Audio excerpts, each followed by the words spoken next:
கூட்டம் வைக்கணும். வர்ற 13ஆம் தேதி நம்ம நகர செயலாளருடைய ஏற்பாட்டுல பொள்ளாச்சி நகராட்சியில நல்லா கேட்டுக்கங்க, பொள்ளாச்சி நகராட்சியில நடக்கிற ஊழல்கள், தலைவிரித்தாடுகிற நிர்வாக சீர்கேடுகள், குப்பை அல்லாத தன்மை, சாக்கடை சுத்தம் பண்ணாத தன்மை, 170 கோடி செலவு செய்து உருவாக்கப்பட்ட பாதாள சாக்கடை திட்டத்தை முழுமையாக பயன்பாட்டுக்கு கொண்டு வராதது, இது எல்லாம் கண்டிச்சு மாபெரும் ஆர்ப்பாட்டம். யார் நடத்துறா?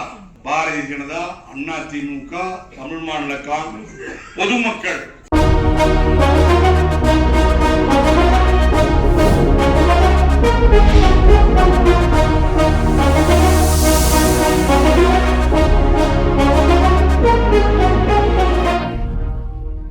ஒரே அடி அடினா அடிக்கிறதல்ல, குடியில அம்பை எய்யறதல்ல. திமுகவை வீழ்த்தணும் வீழ்த்தணும் வீழ்த்தணும். வெளியால இருந்துச்சு அங்க போய் இங்க போய் இவனை பத்தி அப்படி சொல்றது, அவனை பத்தி இங்க அங்க போய் ஆதரவு தருது. என்ன ஆதரவு? ஆளுங்கட்சி இருந்தா தான் ஏதோ 2 காரியம் செஞ்சு மக்களுக்கு கொடுக்க முடியும். ஓஏபி வாங்க முடியும், தண்ணி பைப்பை மாத்த முடியும், என்ன வேணாலும் செய்ய முடியும்னா சேர்மன் கிட்ட போய் சொல்லலாம், எம்எல்ஏ கிட்ட போய் சொல்லலாம். எப்போ சேர்மன் இருக்கணும், எம்எல்ஏ இருக்கணும், நம்ம கட்சியில இருக்கணும். அண்ணன் நஞ்சப்பண்ண போன் பண்ணி ஜெயராமா இத பண்ணி கொடுப்பா அண்ணா, நான் பண்ணி தரேன்னு சொல்லி துரை வக்கீல் வந்து சொன்னாரு.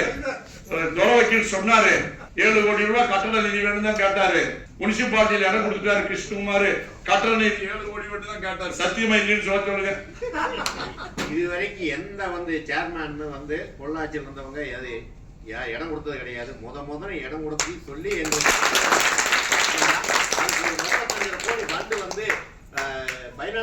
ஃபைனான்ஸ் டிபார்ட்மெண்ட்ல எதுக்கு மப்சல் ஏரியாவுக்கு 35 கோடி அப்படின்னு சொல்லி அதுக்கு ஒரு முட்டுக்கட்டை போட்டாங்க. அதை நம்ம எம்எல்ஏ அவர்கள் தான் அந்த 35 கோடி வாங்கிட்டாங்க. அது ஒரு பெரிய விஷயம். சாயங்காலம் 7 மணி வரைக்கும் எடப்பாடி என்ன வீட்டுல உட்காந்து கேட்டு, யாப்பா கொரோனா நேரத்துல என்ன உயிர் எடுக்கிறேன், பணமும் இல்லை ஒண்ணு இல்லை, எனக்கு எந்த பண்டு நான் கொடுக்குறது, கடையெல்லாம் சார்ஜ் கிடக்குது, வரி வசூல் இல்ல, பிராந்தி கடை சார்ஜ் கிடக்குது, பெட்ரோல் பங்கு வியாபாரம் இல்ல, நிதி வருமானமே இல்ல, பணமே தர முடியாதுன்னு சொல்லி அனுப்பிச்சு விட்டாரு. வக்கீல் கோர்ட் நீ அவ்வளவுதான் நினைச்சு போய் வீட்டுல படுத்தேன். நைட்டு 11:30 மணிக்கு ஒரு போன், என்னன்னா தூங்கிட்டியா? இல்லைங்க நான் வேதனையோடு இருக்கிறேன். உடனே வான வீட்டுக்கு. என் வீட்டுல இருந்து அவர் வீடு பக்கம் 100 எட்டு போனா அவர் வீடு. உடனே போனேன். ஏன்னா வருத்தமாயிட்டியா? ஆமா நான் வருத்தமாயிட்டேன். எங்க பொள்ளாச்சியோடைய மரியாதையே போயிடுச்சுன்னா இந்த மாதிரி 3 ஏக்கர் இடத்த நகர மன்றத்திலிருந்து ஒதுக்கி கொடுத்துட்டாங்க. நகர செயலாளர் தலைவர் இப்படி எல்லா மக்களும் இதை எதிர்பார்த்துட்டு இருக்கிறாங்க. கோர்ட்ட ஒருங்கிணைந்த நீதிமன்ற வளாகம் பெரிய அளவுல பொள்ளாச்சிக்கு வேணும். அதுக்காக தானே கேட்ட, நீங்க முடியாதுட்டீங்கன்னா சிரிச்சுட்டு பேனா எடுத்து கையெழுத்து போட்டு பாருனா 35 கோடி கோர்ட்டுக்கு, நீதிபதிகள் கோர்ட்டு ஊழியர்கள் தங்கறதுக்கு 4 கோடி, 39 கோடி நிதி ஒதுக்கி கொடுத்தாரு மகாராஷ்டிரா. ஒரே கையில் கட்டி முடிஞ்சு 4 வருஷம் ஆச்சுன்னு வக்கீல் கேட்காம. உண்மையிலே சொல்றேன், எவ்வளவு வேதனை. ஒரு கட்டடத்துக்கு ஆயுள் 30 வருஷம், 5 வருஷம். காம்பவுண்ட் போடுறது, எலக்ட்ரிக் வேலை பார்க்கறது, லிப்ட் பிட்டி. நல்ல வேலை ஆஸ்பத்திரி நானே திறந்துட்டு அதையும் பார்க்க. நானே கொரோனா நேரத்துல ஆஸ்பத்திரி திறந்து நோயாளிகளை 300 பெட்டை போட்டு எம்எல்ஏ பண்ணல படுக்க வச்சிட்டேன். இல்லாவிட்டா ஆஸ்பத்திரி எங்க அம்மா சத்தியமா இன்னைக்கு வரைக்கும் திறந்துருக்கு. ஹாஸ்பிட்டல் திறந்துட்டீங்கன்னு சொல்றீங்களா? 5 பாதி கட்டடத்துல திறந்திருக்குது. 8 மாடி கட்டிடத்துல 5 மாடி நாம் இருக்க வரைக்கும் கட்டதோட நிக்குது. 3 மாடி நிக்கல. குழந்தைகள் மருத்துவமனை 6 மாடி கட்டுறதாக பணம் ஒதுக்கி 3 மாடி கட்டி 3 மாடியோட நிக்குது. தான் பொள்ளாச்சியோடைய வளர்ச்சி. குழந்தைகள் மருத்துவமனை எதுக்கு? அன்னைக்கு நான் போய் பார்த்தேன். நகர செயலாளர் கிருஷ்ணகுமார் நானும் போய், எத்தனை குழந்தை இருந்தா 100 பிரசவம் ஆகிப்படுது. 100 பேர். நாங்க வச்ச திட்டம் என்ன? அன்னப்பிளவு, காது பிறக்கும் போது காது கேட்காத குழந்தைகள், பகுடு திரிகி இருக்கிறது, மாறு கண்ணு, இதுக்கெல்லாம் பொள்ளாச்சியிலேயே வைத்தியம் கொடுக்கணும். பொள்ளாச்சியிலேயே முழுமையான வைத்தியம். பிறக்கிற குழந்தைகள் அனைவருக்கும் அன்னப்பிளவு, மாறுகண், சிகிடு, ஊமை குழந்தைகளுக்கெல்லாம் பிறவியிலேயே உடனடியாக வயிற்றில் இருக்கும் போதே கண்டறிந்து வைத்தியம் செய்யணுங்கிறதுக்காகத்தான் 6 மாடி போட்டோம். 3 மாடியோட முடிச்சுட்டானு. மீண்டும் எடப்பாடியார் வந்து 6 மாடி வரும். வைத்திய சிகிச்சைக்கு குழந்தையை தூக்கிட்டு தாய்மார்கள் வரும்போது அந்த குழந்தை 3 மாசம் 4 மாசம் கையில வரும்போது காது கேளாத குழந்தை, கண் மாறுகண்ணோடு இருக்கிற குழந்தை, பார்வை தெரியாத குழந்தை, முயற்சி பண்ணா பார்வை வருகிற குழந்தைய இங்கிருந்து மதுரைக்கு சென்னைக்கு அனுப்புறதுக்கு நாங்க படுற கஷ்டம் எங்களுக்கு தெரியும். அதுல ஏற்பட்ட அனுபவம் தான் இந்த குழந்தைகள் மருத்துவமனை. எங்குமே இந்த மருத்துவமனை இல்ல.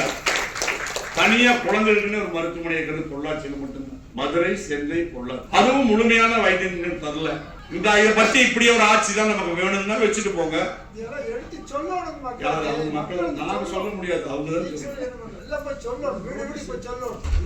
ரயில்வே ஸ்டேஷனு கொரோனா தூசி போட்டார் மோடி, ரயில்வே ஸ்டேஷன் பொள்ளாச்சியில ஏர்போர்ட் மாதிரி இருக்குது, கட்டி இருக்குது, எல்லாம் சொல்லணும். அப்பதான் மக்களுக்கு எடுத்து நீங்க சொல்லலாம். இன்னைக்கு செயல் வீரர் கூட்டம் போறதா இருந்தா பெரிய மண்டபம் முடிச்சு 5000 பேர் சேர்த்து நகர கூட்டம் போட்டிருக்க முடியும். செயல் வீரர் கூட்டம் போடல. இன்னைக்கு போட்டிருக்கிறது கிருஷ்ணகுமார் அவர்கள் போட்டிருக்கிறது நிர்வாகிகள் மட்டும்தான். நிர்வாகிகள் பிஜேபி நிர்வாகிகள், அதிமுக நிர்வாகிகள் மட்டும்தான், தமிழ் மாநில காங்கிரஸ் நிர்வாகிகள் மட்டும்தான் போட்டிருக்கிறோம். இந்த சரிபார்க்கிற பணியெல்லாம் முடியணும். 15 நாட்களுக்குள்ளாக முடித்து 15 நாட்களுக்குள்ளாக முடித்து ஒரு ரிசல்ட் 88 பூத்துக்கு 88 நோட் புக்கு, வார்டு செயலாளர்கள் அந்தந்த பூத்தை கண்காணிச்சு செய்யணும். நீலகண்டன் 2 பூத்தா 3 பூத்துக்கு ஆள் பிடிச்சு கரெக்டா போய் பிஜேபி மற்ற எல்லாத்தையும் சேர்த்து செந்தில் பாத்துக்காங்க, தண்டவாணி பாத்துக்காங்க, கிட்டு பாத்துக்காங்க, சிங்கக்குட்டி. இதுதான் இந்த கூட்டத்தினுடைய நோக்கம். நிச்சயமாக வருங்கால முதலமைச்சர் யாரு? எடப்பாடி. யாரு? இன்னும் சத்தவாசல். வருங்கால முதலமைச்சர் எடப்பாடியா. அம்மா மண்டபம் மகேந்திரன் எம்பி நிதி கொடுத்து கட்டி பிடிச்சு மரம் முளைச்சிட்டு இருக்குது.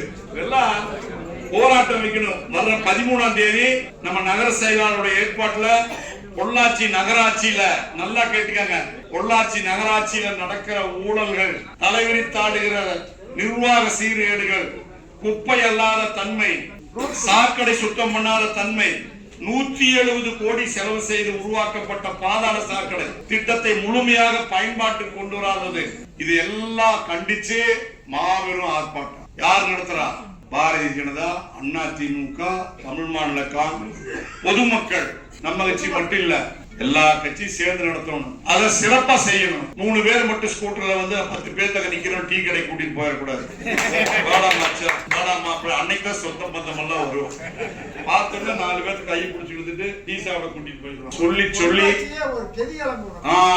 அப்படி செய்யும் ஆர்ப்பாட்டம் முனிசிபாலிட்டி நிலக்காட்டோம்னா பொள்ளாச்சி ஒரு கெதி கிளம்பும். அத்தனை மக்களுக்கு எரிச்சல் இருக்காங்க. மக்களுடைய வேதனையை வெளிப்படுத்தணும். நன்றி, வணக்கம்.